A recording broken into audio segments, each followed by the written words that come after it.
Mélanie, Patrice, bonjour. Bonjour. Bonjour.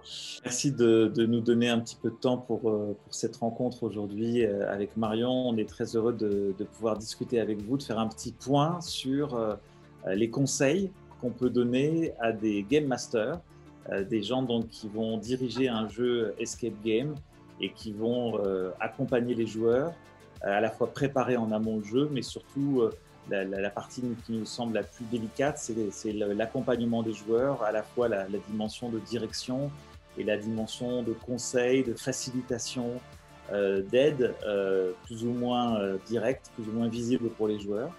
Et donc, vous avez une grande expérience l'un et l'autre de la conduite de ce genre de jeu escape game au travers de votre association Escape et de votre travail pour encourager les enseignants à développer les escape games dans les écoles notamment. Donc, qu'est-ce que vous pourriez donner comme conseil à des game masters qui n'ont pas encore beaucoup d'expérience et qui doivent conduire des jeux? Le premier conseil qu'on peut donner, je pense, c'est de connaître le scénario, c'est-à-dire ne pas rentrer dans la salle avec les joueurs si on ne sait pas le scénario, si on ne connaît pas l'escape game en profondeur, pas oublier même les codes, dans un sens, avoir un petit récapitulatif des codes. La deuxième chose, ça va être de bien préparer la salle. Hein. Donc, si vous avez quelque chose déjà de pré-formaté, de formaté, il n'y a pas de souci. Mais si c'est une salle à installer, il faut bien l'installer, préparer les îlots, préparer le dispositif et les éléments. Et après, ça va être l'accueil. Donc, l'accueil, il va être important parce que c'est là que vous allez donner, vous allez immerger en fin de compte les joueurs et vous allez prendre la température aussi de l'équipe et des joueurs. Pour moi, le plus important, en fait, c'est d'être vraiment soi-même aussi, déjà dans le jeu et dans le scénario. C'est-à-dire, même s'il faut faire un accueil où on va donner aussi quelques consignes de sécurité, etc., faut déjà presque incarner un personnage qui est en rapport avec le scénario. Et ça va permettre vraiment aux joueurs de rentrer tout de suite et de voir que, on rigole pas, entre guillemets, on est vraiment dans le jeu dès le départ. Et même le Game Master joue le jeu et donc joue un personnage. Donc pour moi, ça c'est une des choses les plus importantes. Et puis parfois, en fait, ça tient à pas grand-chose. C'est se mettre un chapeau, se mettre un déguisement, même léger. Déjà, ça fait vraiment rentrer en fait les joueurs dans le jeu. Après, ce que je dirais, c'est que une fois que le jeu a commencé, une fois qu'on a bien lancé le jeu et donné toutes les consignes, etc., la chose la plus difficile, c'est de vraiment commencer par laisser les joueurs jouer et découvrir la salle, etc., découvrir les indices et de ne pas intervenir au début. Pour moi, ça, c'est vraiment ce qui est le plus difficile parce qu'en fait, comme Patrice et moi, par exemple, on est profs à la base et formateurs, on a tendance à être assez à intervenir en classe, hein, de manière générale, pour aider les élèves. Et donc là, en fait, l'idée, c'est que le Game Master, au début, il ne faut pas qu'il intervienne trop, quoi, justement parce que les joueurs doivent découvrir par eux-mêmes et se découvrir aussi s'ils ne se connaissent pas. Hein, parfois, même des élèves en classe, par exemple, quand on les met dans un jeu, si on est en début d'année, ils ne se connaissent pas nécessairement. Si on a des joueurs qui viennent d'horizons variés, ils ne se connaissent pas. Donc, en fait, ce premier quart d'heure, en fait, où on va les laisser se dépatouiller, ça va leur permettre vraiment de se découvrir eux, de découvrir le jeu, de découvrir l'espace, de comprendre un petit peu peut-être comment il faut associer les indices. Et puis après, si on se rend compte que ça bloque, que vraiment ils ne comprennent pas ce qu'il faut faire, là, on va pouvoir commencer à intervenir. Et l'idée, c'est d'intervenir par petites touches. C'est-à-dire qu'il faut vraiment essayer de pas forcer, de jamais leur donner la réponse, ça c'est sûr, ça c'est la chose essentielle, mais vraiment d'essayer de repérer ceux qui bloquent, ceux qui ne bloquent pas, ceux qui sont bien, on les laisse continuer sans problème, et ceux qui ont du mal, ceux qui sont un petit peu en retrait, on va aller vers eux, on va essayer de voir s'ils ont découvert des indices, peut-être qu'ils n'osent pas en fait le dire aux autres, donc dans ce cas-là, les encourager à aller dire ce qu'ils ont trouvé, encourager le groupe aussi à se rassembler à un moment donné pour que tout le monde puisse se parler, parce que souvent c'est un peu ça le problème, c'est qu'on ne voit pas tout, on ne peut pas parler à tout le monde en même temps, c'est bruyant, éventuellement il fait sombre, donc c'est vraiment pas évident en fait pour une équipe une équipe pas expérimentée je dirais, de comprendre qu'il faut vraiment se laisser des moments où on doit pouvoir discuter ensemble, voir où on en est, pouvoir faire des liens entre les différentes personnes. Et donc tout le jeu du Game Master, c'est vraiment ça, c'est de savoir doser son intervention, on va dire pas trop d'intervention au début, et un petit peu de plus en plus si on voit que ça bloque, mais par contre une équipe qui roule, il faut vraiment essayer de la laisser au maximum, quoi.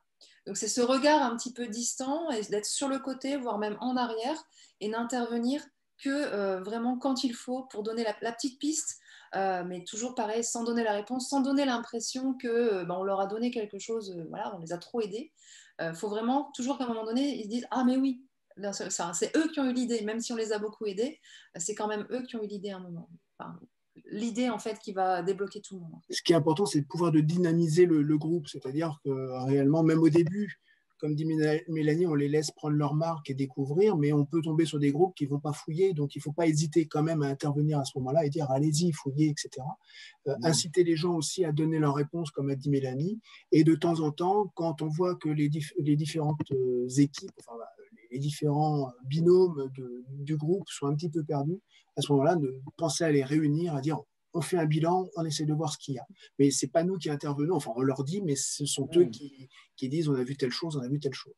Après, l'idée, c'est de toujours rester bienveillant, surtout, alors, pas donner les réponses, c'est la plus grande difficulté, c'est d'intervenir au bon moment, parce que si on arrive trop tôt, des fois on gâche leur plaisir, et si on intervient des fois trop tard, ils sont bloqués, quoi. Ils peuvent se démoraliser un petit peu à ce niveau-là, et même laisser tomber un petit peu le jeu.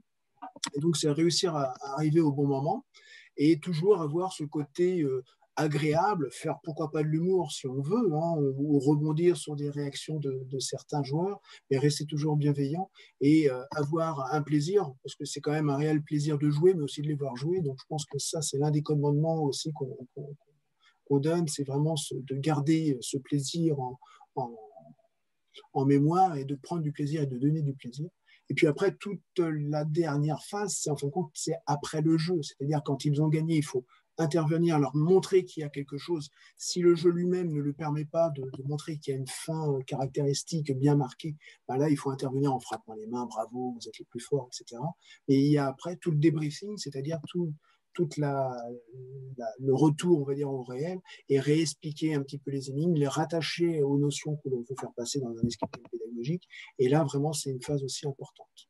Il faut bien maîtriser le scénario, ça c'est sûr, mais il faut aussi bien maîtriser les outils techniques qui vont être utilisés, notamment s'il y a des outils numériques. Du coup, il y a des choses qui peuvent déconner, il peut y avoir des problèmes de connexion, il peut y avoir plein de choses en fait qui peuvent ne pas fonctionner. Alors même sur des cadenas, hein, même sur des choses physiques, mais voilà, avec les outils numériques, ça peut vraiment arriver plus souvent que d'autres. Donc il faut aussi maîtriser vraiment ces outils techniques-là et limite avoir même prévu des solutions de secours en fait, quitte à leur donner, je sais pas, un bout de papier avec un morceau de la solution, alors que bon, normalement on avait prévu un truc numérique extrêmement compliqué, mais voilà, il faut quand même parfois au bout d'un moment se rendre compte que voilà, il y a un vrai problème technique, bon, on essaie de le résoudre, mais on n'y arrive pas, et ben dans ce cas-là, on chante le truc, tout en essayant de faire en sorte que ce soit toujours une énigme, on essaie de ne pas donner la solution. Ce qu'on n'a peut-être pas développé, c'est au niveau de l'accueil. Il ne faut pas oublier au moment de l'accueil, donc les accueillir, voir qui ils sont, se présenter, expliquer qu'ils vont vivre un escape game, voir ceux qui savent ce que c'est qu'un escape game. Bon, maintenant, de plus en plus, les gens le savent, hein. Il y a même des séries à la télé maintenant. Et penser aussi, truc tout bête, si tout le monde est prêt, psychologiquement, même peut-être même physiquement, s'ils n'ont pas faim, soif, ou autre chose, s'ils veulent passer aux toilettes, etc. Merci de le passer, de le dire. Et voilà, qu'ils attaquent le jeu dans les meilleures conditions et le plus confortablement possible. Un petit mot sur le débriefing, peut-être. Comment animer pour un Game Master le débriefing? La première chose, en fait, hein, c'est de respecter quand même un petit temps où les personnes, bon, on espère qu'ils ont gagné. Bon, peut-être qu'ils ont gagné, peut-être qu'ils ont perdu.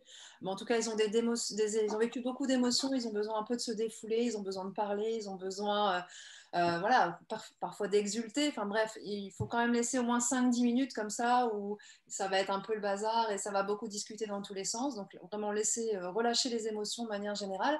Et ensuite, on va pouvoir se rassembler, en fait, soit autour des éléments de jeu sur la table, soit on s'assoit quelque part, enfin bref, peu importe. Mais l'idée, en fait, c'est de pouvoir faire un retour ensuite tous ensemble, mais que ça vienne vraiment de l'équipe sur ce qu'ils ont vécu. Parce que le truc des escape games, c'est que tout le monde ne voit pas toutes les énigmes. Généralement, elles sont en parallèle. Donc certains se sont occupés de 1, 2, 3 énigmes, d'autres ont été sur d'autres énigmes, donc ils n'ont pas tout vu. Donc il faut vraiment qu'il y ait un temps de questionnement autour de ce qui a été vécu. Quand on est vraiment sur un escape game pédagogique aussi, hein, donc là c'est très important de vraiment revenir sur toutes les énigmes et qu'ils arrivent à en dégager justement ce qu'ils ont réussi, ce qu'ils n'ont pas réussi, donc que la personne qui a réussi à résoudre l'énigme puisse l'expliquer elle-même et qu'il y ait aussi du coup qu'on puisse pointer finalement sur le contenu de l'énigme, en quoi elle était importante par rapport à son contenu par exemple. Ce qu'on conseille aussi, alors toujours pareil quand on est dans un escape game pédagogique, mais bon pourquoi pas aussi dans un escape game de loisirs si on fait un débriefing un petit peu poussé en fait, c'est pourquoi pas d'avoir un diaporama ou en tout cas un document qui représente l'organigramme complet de l'escape game, ce qui va leur permettre déjà de retrouver les différents éléments qu'ils ont croisés, mais surtout de voir, vraiment de visualiser les différents liens entre les énigmes et la manière dont elles étaient imbriquées, ce qui va leur permettre du coup de mieux comprendre ce qu'ils ont vécu et de mieux appréhender toutes les choses en fait finalement qu'ils n'ont pas comprises à ce moment-là parce que c'est pas eux qui ont résolu telle ou telle énigme. Alors après, ce que je rajoute aussi en tant que prof, quand je fais ça avec mes élèves même ou avec des collègues quand je fais une formation, c'est que j'insiste aussi beaucoup sur la trace écrite. Donc ça, c'est vraiment particulier aux escape games pédagogiques. Alors pas forcément écrite, mais au moins une trace. Ça peut être aussi un enregistrement audio, hein. Ça peut être pourquoi pas se filmer aussi pour donner ses impressions finalement. Et puis écrire réellement finalement les contenus de l'escape game qui étaient importants par rapport aux notions que l'on voulait faire passer. Merci beaucoup, Mélanie. Merci, Patrice. Merci à vous. C'était une super introduction. Et il n'y a plus qu'à. Il faut maintenant de jouer à notre tour et de game masterer, de devenir des maîtres du jeu sur les prochains escape games.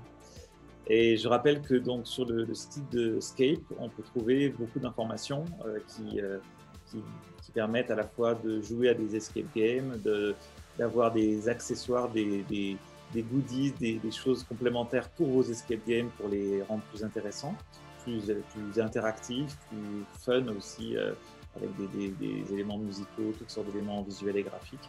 Et puis donc d'autres conseils sur la conduite de jeu pour les Game Masters, mais cette fois-ci écrit. Donc si vous voulez, voilà, vous avez des bibles de documentation et de ressources pour conduire vos escape games.